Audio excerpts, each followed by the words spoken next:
Welcome to Cryptography Basics. My name is Julian, and on this entire crash course, I kind of walk you through from the very basics of cryptography all the way to some really complex concepts.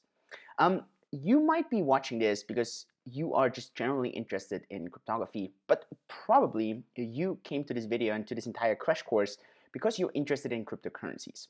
And it is a question that I get asked a lot. That is, Julian, your background is completely different.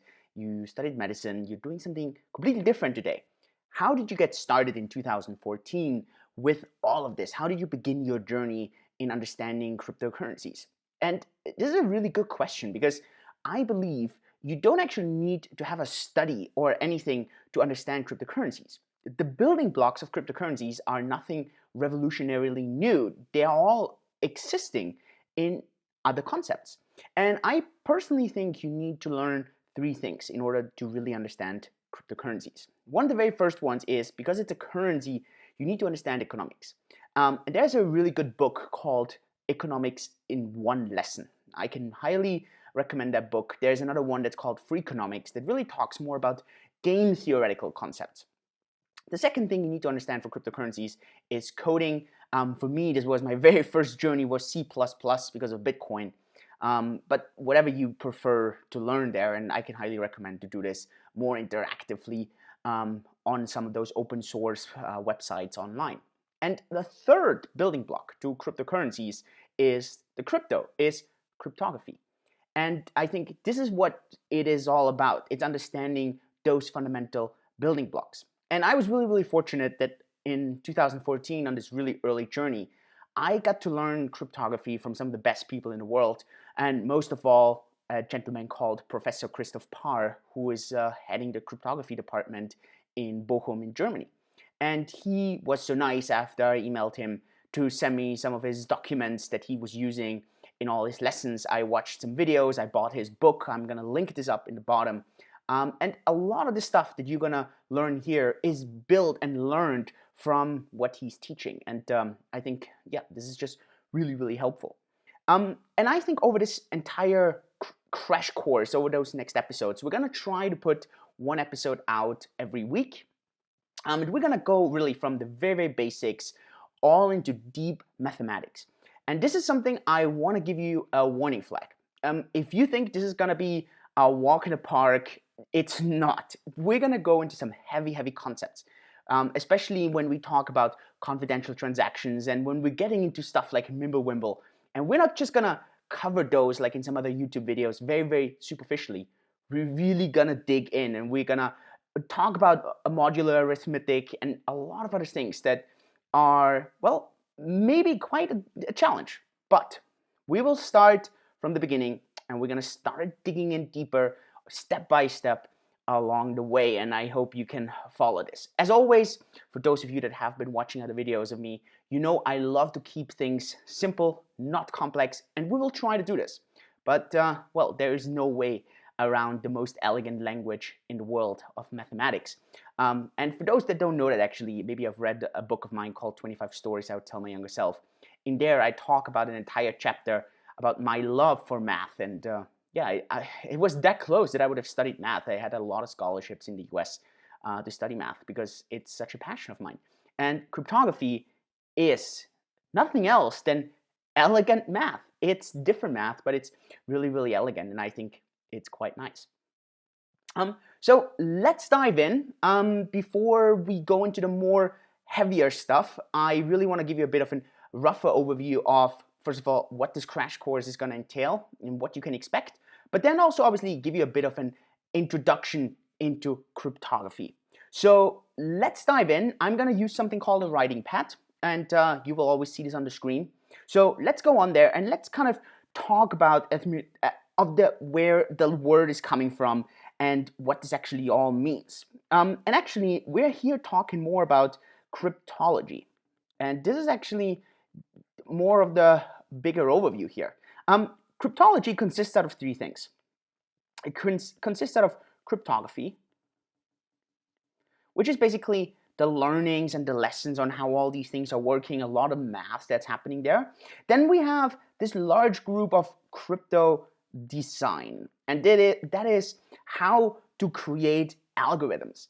And we will talk about crypto design because we will see in cryptocurrencies especially how some companies or some organizations try to roll their own crypto and what this actually means, and how this can be quite stupid and quite dangerous. And I'm going to explain why this can actually be. And then obviously one thing we'll always talk about is crypt analysis. Crypt analysis, which is more about the hacking of a crypto algorithm. And this is what cryptology is basically all about. It's those three things. Obviously, we will talk most about cryptography, about the learnings, about how these algorithms work. And maybe going in there, let's talk a bit about the history. And this is quite interesting because obviously today we see crypto in a completely different view, maybe as in the very early days. If we start in the 1700s BC, we have these hieroglyphs from the Egyptians. And basically there it was really about kind of confusing these signals, these signs, and making it not clear to the outside on what I am trying to kind of communicate. And that's what cryptography is actually all about. It's the learning on how to actually change a message, to kind of obscure a message, to being able to communicate from A to B without someone interfering. And we saw this starting in the 1700s, at least that's the very first record. I mean, one of the most famous examples here is Caesar, a little bit prior BC, where he has something called the Caesar cipher. And we're going to talk about that actually in the next episode on how the Caesar cipher as one of the symmetric cryptographic algorithms is a very interesting one and what kind of flaws it has, right? And this is something that very, very popular. I think it's very well understood. The Caesar cipher is a monoalphabetic cipher, and we're going to explain what this means, but we have something called polyalphabetic ciphers, and these for the very first time started in the 1500s, and this is obviously AD, and it's called a Viennese cipher. And we're going to talk about this one as well, and we're going to talk about math and calculate the different possibilities on what this can actually mean. The interesting thing here is that in all those years, even here into Second World War with the Enigma machine, we pretty much always use the same kind of ideas on how cryptography works. And it's something called symmetric cryptography, something we're going to be talking about a lot in the next episode. It is actually quite straightforward. It's the direction of the encryption and the decryption.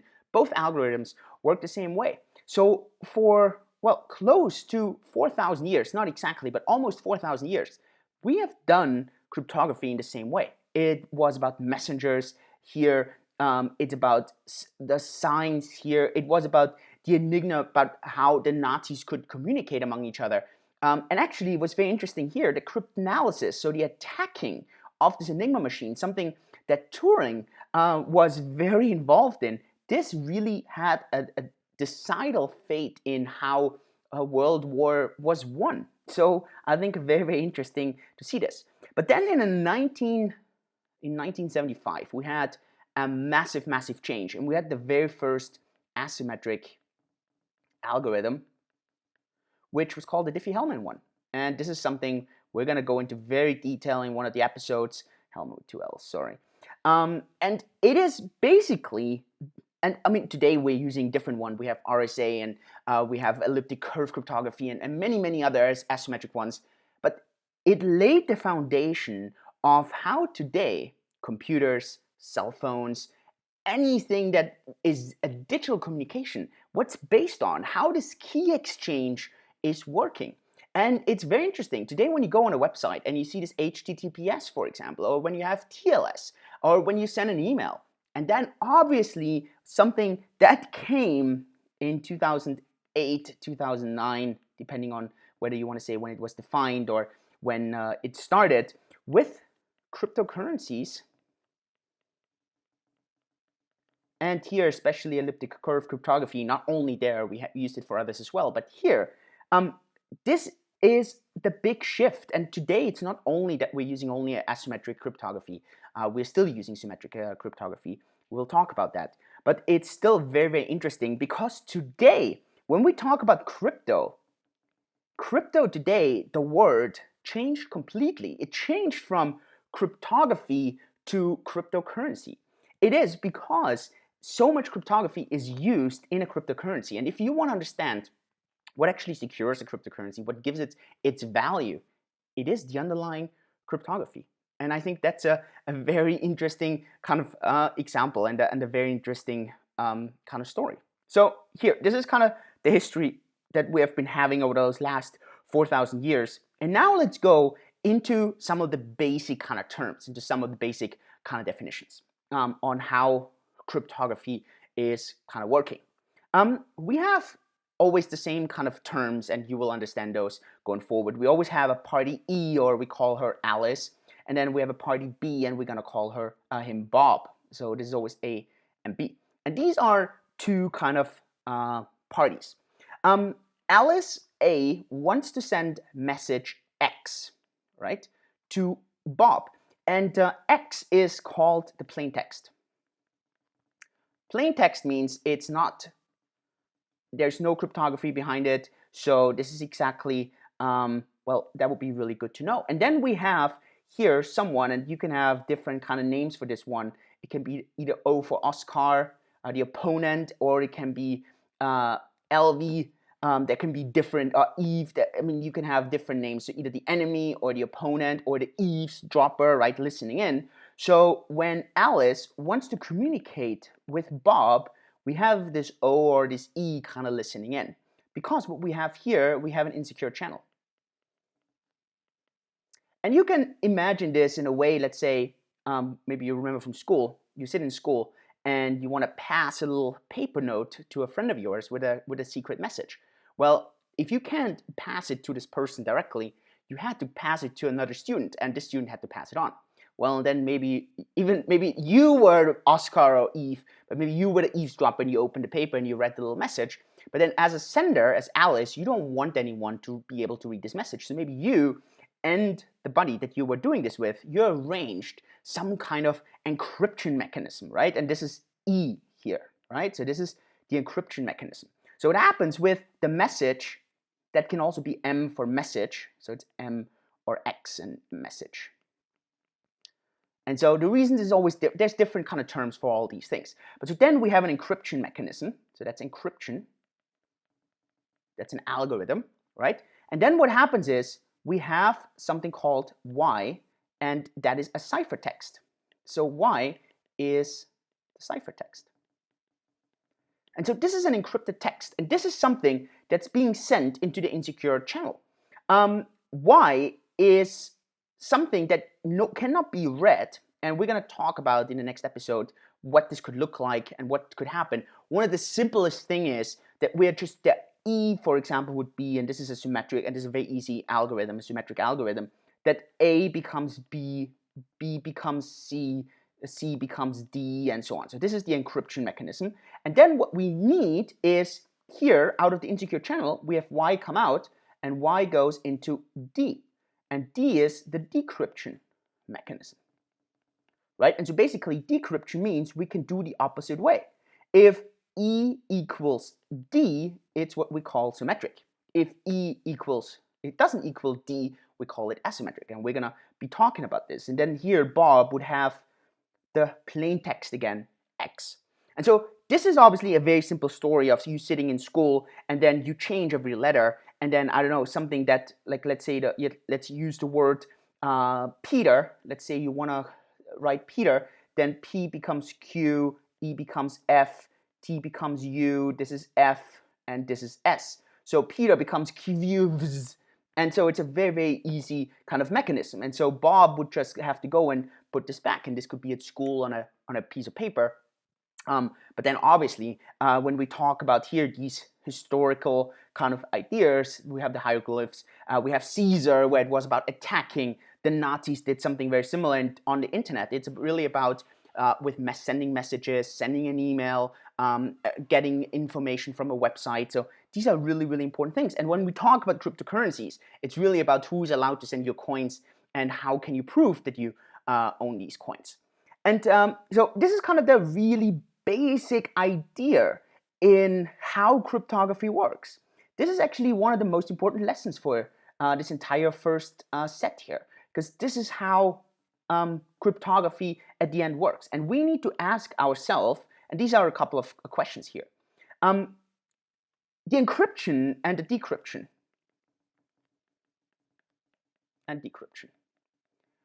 Should these algorithms, should these mechanisms be public or private? So should everyone know how you're planning on decrypting or on how you are encrypting things? And you can ask yourself this for a second, and if you want, you can just pause the video right now and ask yourself, should E and D be public? Because there's a risk. If E and D is public, Oscar or Eve could eavesdrop in and can maybe, well, decipher your encrypted message, the ciphertext, and get the plain text out of it.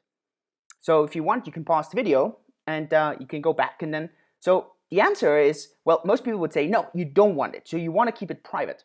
But the actual answer is, you want to make this as public as possible. Because by making it as public as possible, you're going to have a lot of critical feedback. And people will check and say, hey, there's some bugs in this, or it's not working, or you are misusing this, or it can be what's called hacked, right? And your cryptographic algorithm can be flawed. So you want to have this as public as possible. Now, here's where it gets tricky, and here gets where it gets interesting. We left something out, and that is something called the key. K for key. The key is something you keep private. The key is by how many letters are you shifting? Is it by 1? Is it by 2? So what you're doing is the algorithm.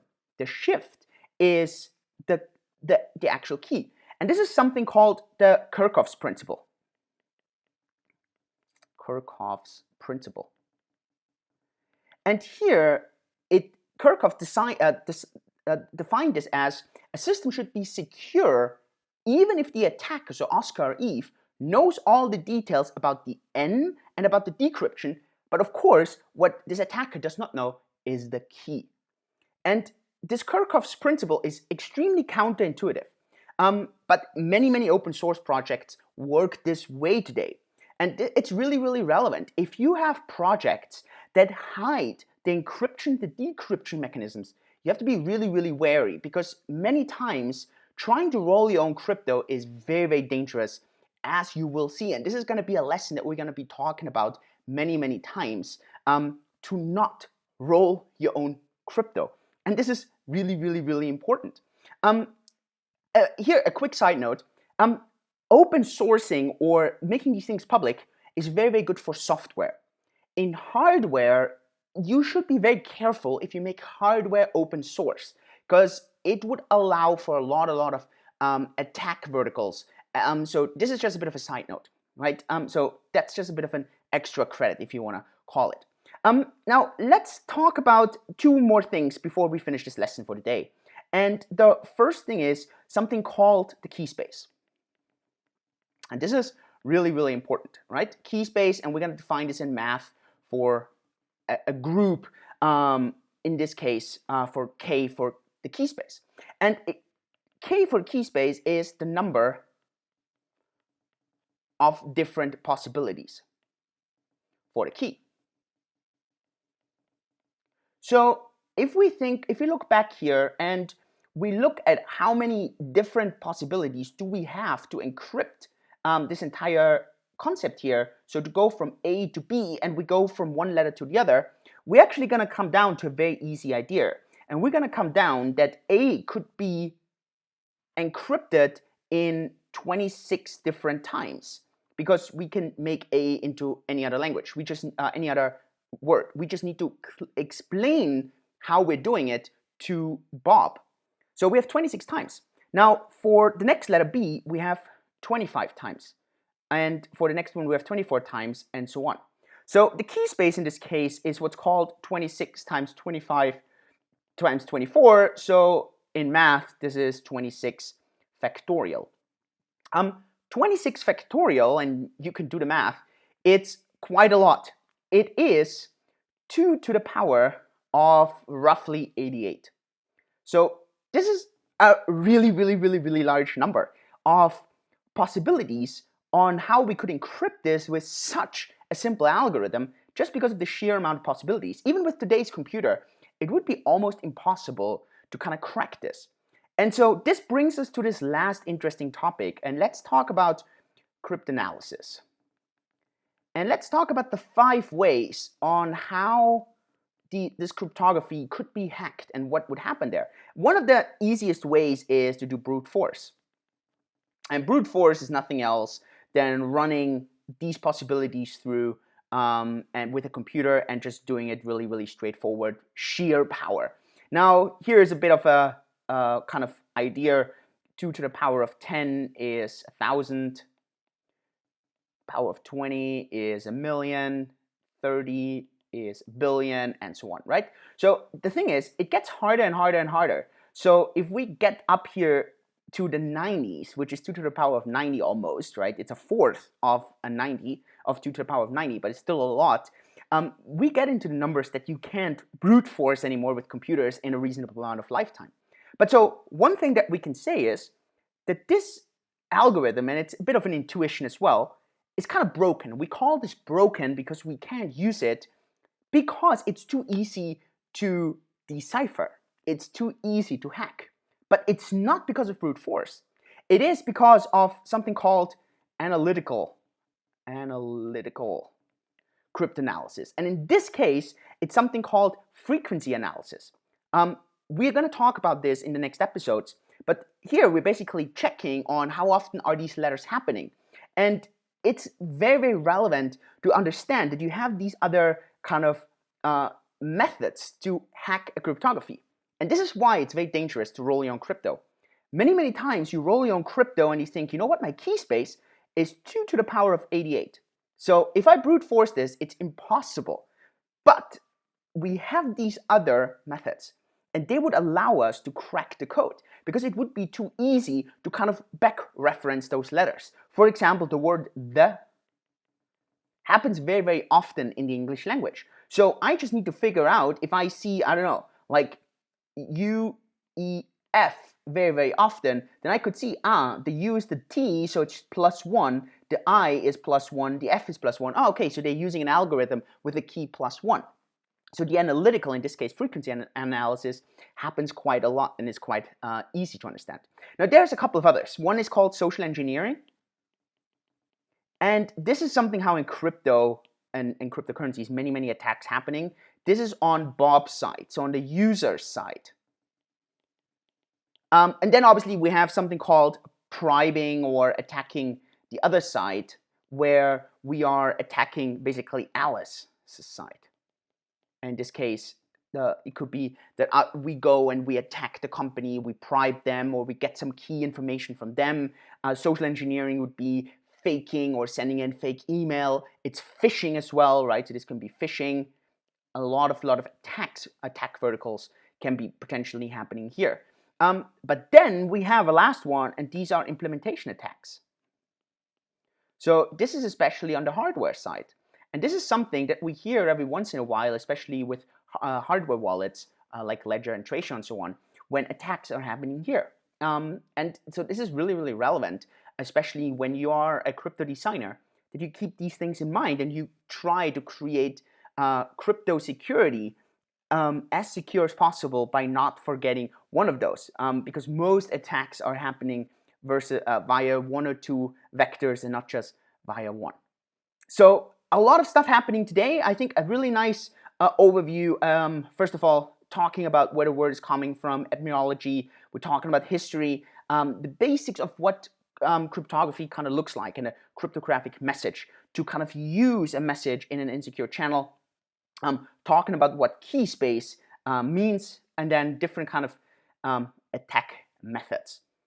And this brings us to next topic, and the next topic is going to be these 2 different ways, and there's 2 major ways, and how encryption and decryption can work, namely via symmetric and asymmetric algorithms. And this is going to bring us to part 2 of this cryptography crash course.